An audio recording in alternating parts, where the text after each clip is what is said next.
how often do we say we fell in love or, that we're just waiting to find the one? All the time, right? It sounds so romantic. Yeah, like love is this magical force or maybe the lucky lottery ticket we're just hoping to win. Huh? But what if that whole popular idea is, well, fundamentally flawed? That's the big challenging question Erich Fromm gets into in his book, The Art of Loving. Yeah. It really makes you stop and think. Absolutely. Fromm doesn't see love as just some pleasant feeling we stumble into by chance. No, not at all. For him, it's an art. An art, meaning it requires what? Dedicated knowledge and effort. Yeah. Just like learning to paint or play music. Okay. And that's exactly what this deep dive is all about, really. We're kind of taking a shortcut into Fromm's main ideas. So what are we unpacking today? We'll look at why he calls love an art, what its true forms actually mean, how modern society might be impacting our ability to love, Right. and probably most importantly, what it really means to practice it day to day. And this isn't just some, academic exercise. Definitely not. This deep dive is really for anyone who's ever felt that deep desire for connection, but maybe also the frustration when love, well, when it fails, which happens a lot. Sadly, yes. So our mission here is to give you some clear insights into what Fromm saw as the key ingredients for achieving, genuine mature love in your own life. Let's start by maybe challenging some of those common ideas we have about love. Okay. Fromm kicks off his book with a pretty provocative question, doesn't he? He does. He asks, is love an art? Then it requires knowledge and effort. Or is love a pleasant sensation, which to experience is a matter of chance, something one falls into if one is lucky? And he's very clear. His whole book is based on that first idea that it's an art. While most people today, he argues, kind of live by the second one, the falling into it idea. It's a strange disconnect, isn't it? It really is. We crave love, we watch endless movies, listen to so many songs about it. Yet, Fromm points out, hardly anyone thinks that there's anything that needs to be learned about love. He thinks we make some pretty basic mistakes in how we approach it. What's the first one? Well, the first big error is that people often see love mainly as a problem of being loved, not actively loving. So the focus is on how to be lovable. Exactly, which often translates into chasing success or power, or focusing on appearance, developing pleasant manners. Kind of like that old how to win friends and influence people approach. Precisely. Fromm suggests that what most people mean by being lovable is really just a mixture between being popular and having sex appeal. Okay, that's the first error. What's the second? The second is treating love as a problem of finding the right object, rather than developing our own faculty for loving, our own ability. So we think loving itself is easy, but finding the one, that's the hard part. That's the common assumption, yeah. And Fromm argues this comes partly from modern society's focus on romantic love leading to marriage, and also our general appetite for buying. How does buying connect to love? He suggests we start seeing people almost like human commodities. We look at their exchange value on the social market. Wow. So falling in love becomes finding the best deal. In a way, yes. Finding the best object available on the market, considering the limitations of their own exchange values. It sounds quite cynical, but he thinks it's often how it plays out. And the third error. This one feels very familiar. Yeah, it's confusing the initial intense feeling of falling in love with the ongoing state of standing in love. That miracle of sudden intimacy when you first meet someone. Right, it can be exhilarating, absolutely. Yeah. But from hormones, it's by its very nature not lasting. He even suggests that the intensity of that initial infatuation might just show how lonely we were before. Exactly. It proves the degree of their preceding loneliness. It's a really stark observation. It feels like he almost predicted our modern dating scene, So much hope, so much effort, but often disappointment. He practically did. He states, there is hardly any activity, any enterprise, which has started with such tremendous hopes and expectations, and yet which fails so regularly as love. Wow. And for him, this high failure rate isn't just bad luck, it's a direct result of how our culture tells us to think about love. So if we're getting it wrong, what's Fromm's fix? What's the solution? It's actually quite simple on the surface, but deep when you think about it. Treat love like you treat any other art. Like learning an instrument or medicine. Exactly. Learning any art takes, two main things, right? First, you need to master the theory, understand the facts, the principles. The knowledge part. Second, you need to master the practice. Lots and lots of doing it, applying the knowledge until it becomes almost second nature, intuitive. Theory and practice makes sense. But Fromm adds a third, really crucial factor. Which is The mastery of the art must be a matter of ultimate concern. There must be nothing else in the world more important than the art. ultimate concern. That feels intense and rare, maybe, especially for love today. Fromm thought so. He argued that almost everything else is considered to be more important than love. Success, prestige, money, power, We pour all our energy into those things. and almost none to learn the art of loving. Maybe, he suggests, because love only profits the soul, not our bank accounts or status in the modern sense. Okay, let's unpack this theory part then. Where does Fromm start? It gets pretty deep, doesn't it? It does. He goes right back to the basics of human existence. His idea is that we humans emerged from, instinctual animal harmony with nature. We transcended it. But we're still part of nature, right? Exactly. And this gives us self-awareness, awareness of himself as a separate entity. But this separateness, he says, feels like an unbearable prison. Aloneness. Yes. And that feeling of being separate, of being alone, is indeed the source of all anxiety. He uses the Adam and Eve story to illustrate this. Right. Their shame after eating the forbidden fruit isn't really about sex or prudishness for Fromm. It's about them suddenly realizing they are separate from nature, separate from each other, and they don't yet know how to bridge that gap with love. So overcoming that separateness is our deepest need. The deepest need of man, then, is the need to overcome his separateness, to leave the prison of his aloneness. That's how he puts it. And throughout history, we've tried different ways to do this, right? But he thinks they fall short. Yes, he looks at a few. First, things like orgiastic states, intense experiences, maybe tribal rituals, or even modern drug or alcohol use. Or maybe even just intense but unloving sexual encounters. Precisely. They offer a fleeting sense of union, a temporary escape from the self, but they're transitory and periodical. And sometimes they can actually increase the sense of separation afterwards. Okay, what else? Then there's what he calls union by conformity. He thinks this is the most common solution today. Just blending in, becoming part of the herd. Pretty much. Losing your individual self to feel like you belong. The thinking goes, if I am like everybody else, I am saved from the frightening experience of aloneness. He's critical of modern ideas of equality here, isn't he? He is. He talks about the equality of automatons in capitalist society. It's a sameness, he says, not a true oneness. Everyone consuming the same things, thinking the same thoughts. This kind of conformity helps society function smoothly on one level. Yes, it's needed for mass production and consumption. But Fromm argues this routine-based union is often insufficient to pacify the anxiety of separateness. Just look at rates of addiction, depression, suicide, even in seemingly connected societies. He also mentions creative activity like craftsmanship. Yes, uniting with your materials, getting lost in the act of creation, like a carpenter with wood or a painter with canvas. But he adds a big but there, right? A very important one. He's talking about productive, meaningful work, not the kind of modern labor where you feel like just a cog in a machine, an appendage, which can actually increase feelings of alienation. So all these are just partial answers. That's his view. Only partial answers. The full answer, the one that truly overcomes separateness while respecting individuality, is interpersonal union, a fusion with another person, in love. But he's careful to distinguish this from unhealthy fusion. Very careful. He contrasts it with symbiotic union, which is fusion without integrity. Think of relationships based on domination or submission, where one person basically loses themselves in the other. So mature love is different. Completely. Mature love, for Fromm, is union under the condition of preserving one's integrity, one's individuality. It's this paradox. Two beings become one and yet remain two. Okay, this is getting really interesting. If love isn't just falling, how does he define what mature love is? What does it do? Well, fundamentally, Fromm defines mature love as an activity. It's not passive, not just a feeling that happens to you. It's a standing in, not a falling for. An activity, meaning what? Primarily, it means giving, not just receiving. And for what he calls the productive character, giving isn't a sacrifice. It's the highest expression of potency. It makes you feel more alive, more joyful. Can you give some examples of this giving? Sure. He talks about the biological functions, giving semen, the mother giving milk, but also material giving.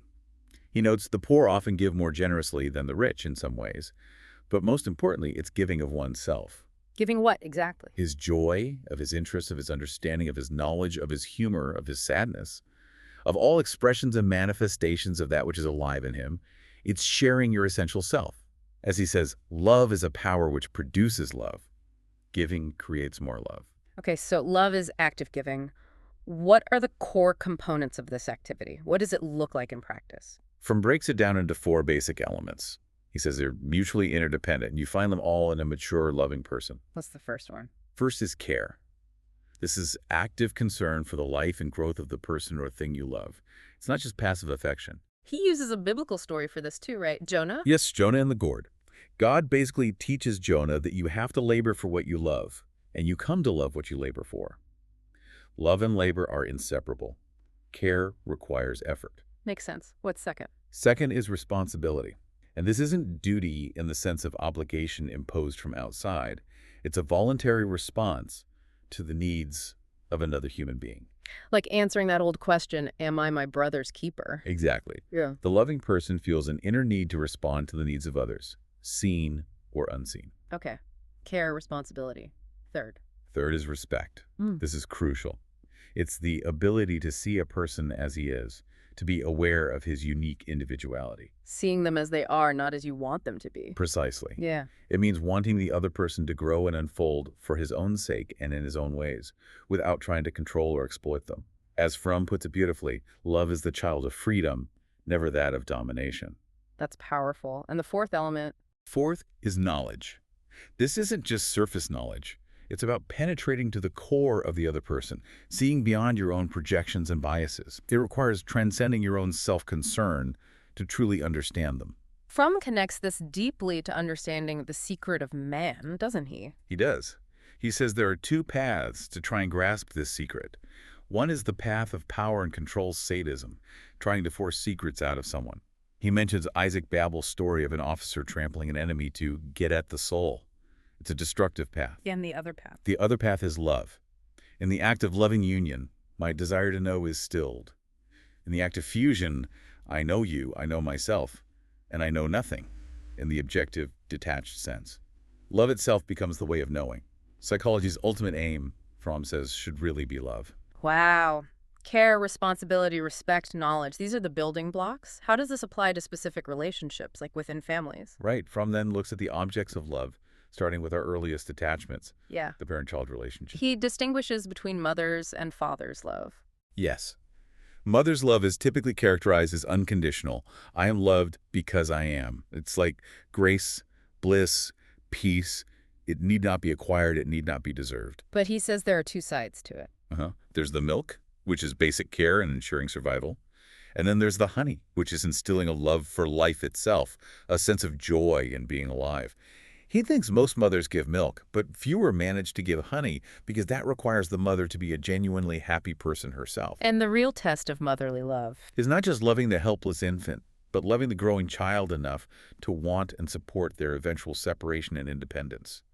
Letting go is key. And father's love, how does that differ? Father's love in Fromm's model tends to be conditional. I love you because you fulfill my expectations or because you follow the rules. It represents the world of law, order, discipline, achievement. It has to be earned. Often, yes. And it can be lost if you don't meet the conditions. Ideally, Fromm says, a mature adult integrates both aspects internally. They become their own loving mother, offering unconditional self-acceptance, and their own guiding father, providing reason and judgment. And problems arise if we get stuck favoring one over the other. Exactly. He talks about neurosis stemming from being overly fixed on one parent figure, like men always seeking motherly admiration or being dependent on fatherly approval from authority figures. So beyond parents, Fromm says love isn't just about one person, right? It's an orientation. Absolutely. He stresses that love isn't just about focusing intensely on one partner or family member. It's an orientation of character that applies to the whole world.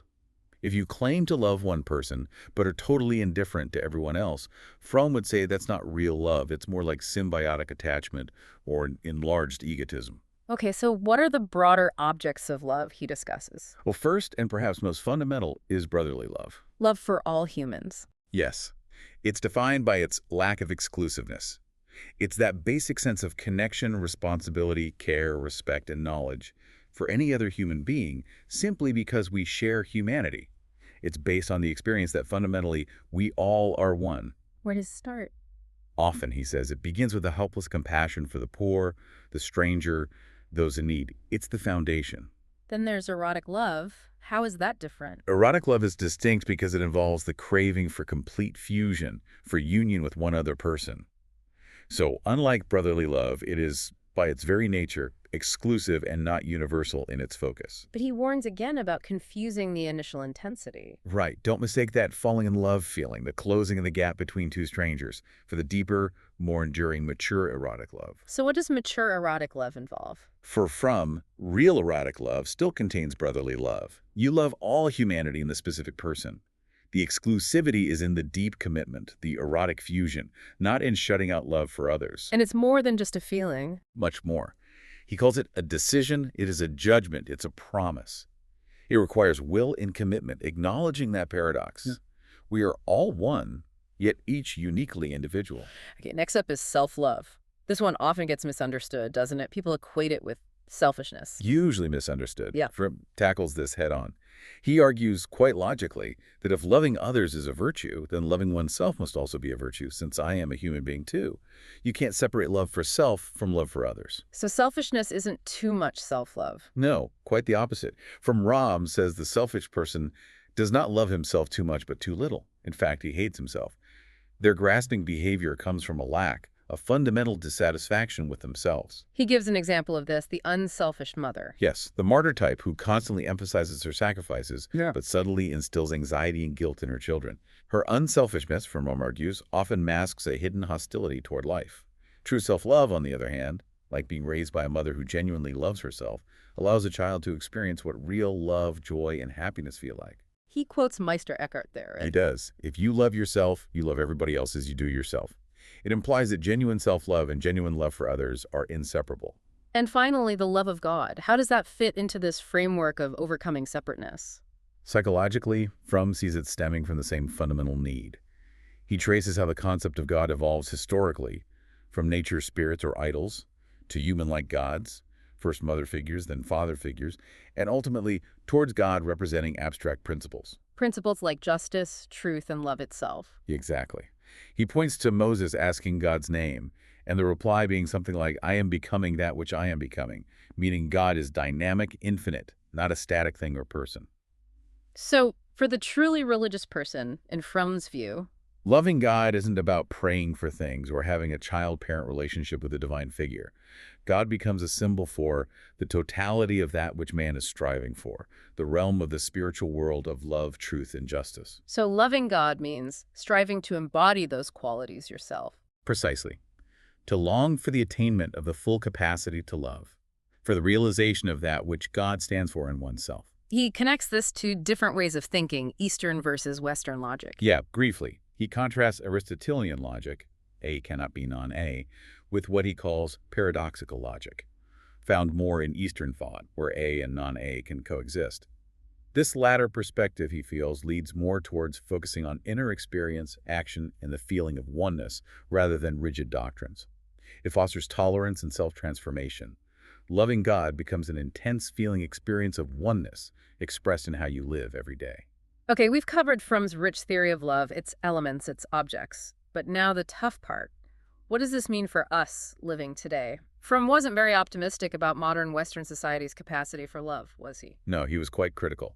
He argued that the structure of contemporary capitalist society is fundamentally not conducive to developing the art of loving. He even called genuine love a relatively rare phenomenon in this context. Why did he think that? How does capitalism hinder love? Well, he points to how the market system tends to turn everything, including people's energy, skills, and even personalities, into commodities to be exchanged. Amass things, that which is dead, he wrote, gain value over labor, human powers, that which is alive. And the way work is often structured. Exactly. Centralization, bureaucracy, extreme division of labor, it can make the individual feel like an expendable cog in a giant machine. Plus, he argued, modern capitalism needs people who are standardized, easily managed, and primarily focused on consuming more and more. The result being alienation. Profound alienation. Modern man is alienated from himself, from his fellow men, and from nature. We risk becoming automatons, living lives geared towards profitable exchange rather than genuine connection. And we try to numb this feeling. Yes, with what Fromm calls many palliatives. Things like the strict routine of bureaucratized mechanical work or the passive consumption of sounds and sights offered by the amusement industry. constantly buying new things. He has that quote about the world being like a giant apple or bottle. Right. The world is one great object for our appetite. A big apple, a big bottle, a big breast. We are the sucklers, the eternally expectant ones, the hopeful ones, and the eternally disappointed ones. Doesn't that resonate with that feeling of constant consumption, but never quite being satisfied? It really does. And how does this impact our relationships like marriage? He suggests that love and marriage can sometimes become just an alliance of two against the world, a kind of egotism à deux, which people mistake for real intimacy and love. He also had strong views on the focus on sexual satisfaction. Yes, he critiqued the common belief that love is the child of sexual pleasure, or that perfecting sexual technique automatically leads to happiness. He flipped it around. How so? He argued that sexual happiness is the result of love, not its cause. If deep inhibitions like fear or hostility towards the other sex exist, no amount of technique can create true intimacy or joyful giving. He also wasn't a fan of the teamwork model of relationship. No, he critiqued ideas like Sullivan's, where intimacy is mainly about collaboration to validate personal worth. Fromm saw this as describing two people who adjust to each other's needs but remain strangers all their lives, pooling their interests without ever achieving a truly deep, central relationship. Okay, so the picture from Paints of Modern Society is pretty bleak for love. Given all that, how on earth do we actually practice the art of loving? Does he give us any steps? Well, he's clear. He's not offering easy instruction like a simple recipe. But he does lay out the essential premises, the underlying conditions needed to develop any art, which then applies specifically to love. What are those general requirements first? The first is discipline, and not just sporadically, but woven into your whole life. He felt modern people often lack self-discipline outside of their structured work, indulging in escapism as a reaction. So discipline shouldn't feel like a punishment. No, it needs to be an expression of one's own will, something you choose and even find pleasant. Like setting aside regular time for reflection, reading, physical activity, avoiding mindless distractions, eating sensibly, building structure willingly. Okay, discipline. What's next? Second is concentration. He saw this as incredibly rare in our typically unconcentrated and diffused mode of life. Being able to focus is key. How do we cultivate that? It sounds hard. He suggests starting simply. The ability to be alone with oneself without reading, listening to the radio, smoking or drinking is a fundamental first step. He gives practical tips too, doesn't he? Like just sitting quietly. Yes. He suggests trying to sit still, maybe 20 minutes morning and evening, eyes closed, just noticing your breath, becoming aware of your inner self, your I, and also practicing being fully present in whatever you're doing, eating, walking, talking. Avoiding trivial conversation and bad company. Right. Not necessarily bad people, but people whose interactions are shallow, full of cliches, draining rather than energizing, what he calls zombies. Being concentrated means living fully in the present moment, the here and now. Discipline, concentration. What's third? Third is patience. Our society values speed, quickness. But Fromm insists if one is after quick results, one never learns an art. Like a child learning to walk, it takes time and falls. Exactly. You can't rush mastery. You need the patience to stick with it through the difficulties. And the fourth general requirement, we mentioned it earlier. Yes, supreme concern. The art you're learning in this case, loving, has to be of supreme importance to you. It needs to be a top priority. Okay, those are the general conditions. What about the specific qualities needed for the art of loving itself? Here he gets more specific. First, overcoming narcissism. This is absolutely fundamentals for Fromm. Which means? It means developing the ability to see people and things as they are, objectively, separating reality from your own wishes, fears, and projections. Seeing the world, and others, outside the bubble of your own ego. The emotional attitude behind this objectivity, he says, is humility. Okay, overcoming narcissism. What else? Second, faith. But he's very specific here.